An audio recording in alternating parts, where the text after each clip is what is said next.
Hey guys, I hope you like this video. This is just a video about tips and tricks that I've learned while building, so I hope you enjoy. This snippet is just for people who haven't framed before, so you start your first stud for your wall, whatever size dimension you're going to be doing for your wall. You start your layout at 15 1/4. And then you continue to pull 16 throughout the whole rest of it up until the end stud, and that last stud is just wherever you have determined to cut your top and bottom plate at. And then whenever you do your walls, when you connect your whole walls together, you're always going to be putting your top plate on. But in this, here's a good example of this. You need to interlock your wall. So this wall right here is going horizontally, it's going towards the west, and you need to lock that in to your other two walls and put your second top plate on after the fact, in between them two. So then this wall right here, right, this is running to the west, it tied into those two walls right here, and it went right in between, but it tied into the west. So that's how you're supposed to interlock your top plates when you're putting your final top plate on. For those who are wondering, whenever you do a tall wall setup, so we had this engineered, structurally engineered, but the stud layouts are generally the same when it comes to it. For any kind of wall that's over 10 feet, you do need to put a 10-foot fire block breaker. But these studs are still laid out 16 on center. The only difference is that they're 1,600 or 2,700 pound rated boards, which means that their density was tested in a machine first, so to see that if they can handle the type of stresses and winds that are in the area or wherever you're building. For this particular tall wall, as you can see, some stuff is beefed up a little bit more. So whenever you're running your header for your window, they're putting 3 king studs in, and then they got their shoulder stud that holds up the window header. Now these window headers were still 2x6 window headers. We did decide to go with 2x10 window headers up at the top. It wasn't required, but we thought that it would just be easier framing for us because we wouldn't have to cut any cripples in for that gap. Then when it came to our door opening for these tall walls, structurally they had called for 4 king studs next to our door framing. So that's just something to keep in mind too. Consistently, however, whenever you're putting a window in, these windows were 5-foot windows. They're 5x5 foot. They had laid out for 3 king studs. So when we made the walls, we put 3 king studs in and then our jack stud. So that's just a tip for anybody who maybe doesn't want to go through paying the money for somebody else to design your walls.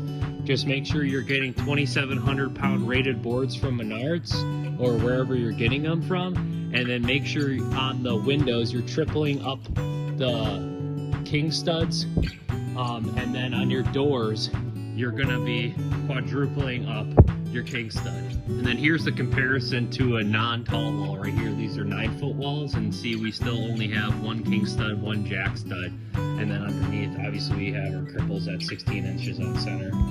If you're tying in a tall wall that has no windows into a shorter wall that's a 9-foot wall or an 8-foot wall downstairs, and then you're tying it into another wall upstairs, the layout then is just normal 16 inches on center with your fire blocking still at 10 feet. And then you need to make sure that these boards then still are 2,700 pound rated, and this is the standard for any kind of wall that is above 10 feet. Here's also another tip. Any kind of foam, it shows that you have to, in order to pass code, you got to fill any kind of gap that comes through the floor truss to the this, like from the first story to the second story, as a fire stop. And normal foam is just the same as fire foam. It's just has red dye in one and not the other. So you can use normal foam for code too, just if you wanted to save yourself some money. Here's one more tip as well. What we found out while insulating using rock wool. Now these walls are 2x6s.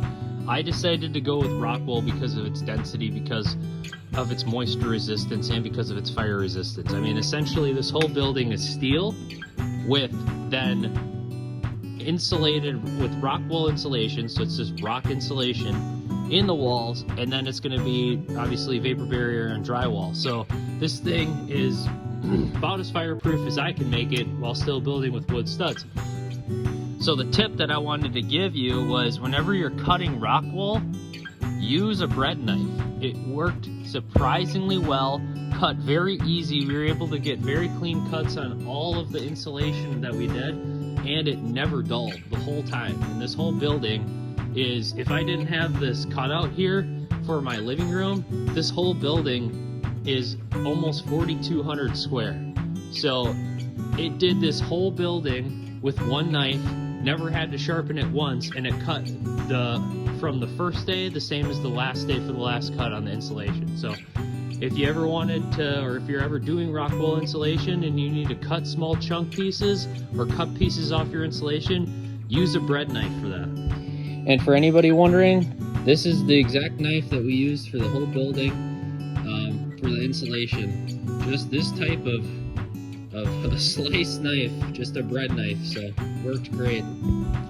So for anybody who's following this channel and wants to continue to see any kind of tile work and stuff like that, right now I'm just continuing to finish the drywall, but after that point I will be working on the tile work. And for this shower, or for this bathtub, this tile is going to be going up to half wall. At this point I'll decide if I want to go fully up or if I want to stay at half wall. I'll shoot a video for that on how to do that. And then this shower, then I'm going to be tiling the whole shower all the way up to the ceiling. We decided to do a 16 or 2 foot a 2 foot shower head. That's just a rainfall shower head from the ceiling here in the bathroom, and we decided to drop this ceiling down 1 foot just so that, you know, we didn't have as much distance that the water is falling down on top of our heads, just to keep a hotter temperature with the water and not lose so much heat due to air and heat transfer. So a big thank you to anybody who's been watching the channel. Please like and subscribe.